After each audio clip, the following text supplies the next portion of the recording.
Marcos at Duterte ang magtutuos sa 2028.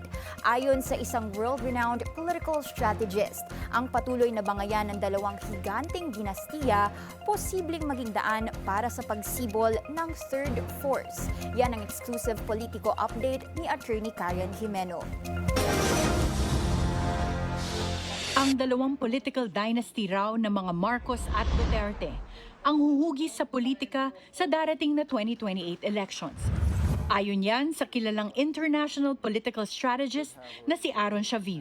Pero sa At the Forefront ng Billionaire News Channel, hindi niya isinantabi ang posibilidad na magkaroon ng third force, lalo na kung nakatutok lang sa bangayan ang dalawang kampo. Marcos and Duterte, I think these are today the defining dynasties. I also think because of the dynamic between the two, there's an opportunity for a third force to really rise in 2028. If the two sides are focused on each other and they lose sight of what's really important to the voters, I think that's a platform, a healthy platform, for a third force to rise and to make a real dent in 2028. Isa rin anya sa mga huhubog sa magiging takbo ng halalan sa 2028 ay ang pagtugon ng administrasyon ni PBBM sa flood control scandal. I think the government today has a chance to take responsibility and take very decisive action. If it does, it maybe, be able to put this issue to the side before 2028.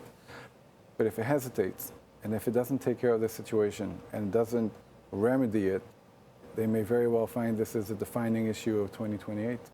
Dagdag ni Shaviv, may mga bagay din na malaki ang magiging impluwensya kung sino ang mangungunang kandidato sa 2028. Picking a good VP candidate would be crucial, and corruption and transparency. I think those are the main issues that really have to be addressed. At sa mga gustong tumakbo bilang Pangulo o pangalawang Pangulo, dapat anya ay ngayon pa lang naghahanda na sila. I think what's definitely true is that the 2028 elections are being shaped today. So in fact, if you're a senior candidate who's thinking about running in 2028, if you haven't started your campaign already, then you're too late.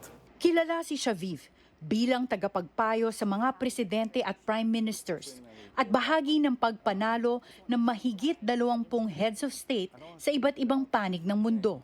Kasama na rito si Israeli Prime Minister Benjamin Netanyahu.